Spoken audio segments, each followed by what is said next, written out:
അതെ, എനിക്ക് ആണുങ്ങളോട് അങ്ങനെ സിമ്പതി തോന്നാത്തതാ.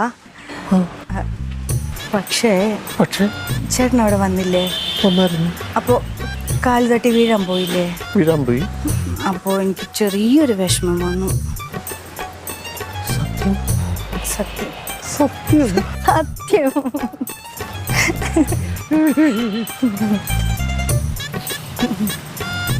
ഇത്രയൊക്കെ ആയ സ്ഥിതിക്ക് ഇനി ഞാനൊരു കാര്യം ചോദിച്ചോട്ടെ? ചേട്ടൻ ചോദിക്കും. ഞാൻ ചോദിക്കും. ചോദിക്കും ഞാൻ. ആനക്കുട്ടിക്ക് എന്നെ ഇഷ്ടമാണോ? അതുകൊണ്ടാണല്ലോ ഞാൻ സംസാരിച്ചത്. ആണോ? ആ, എന്നെ ഒന്ന് നുള്ളിയേ.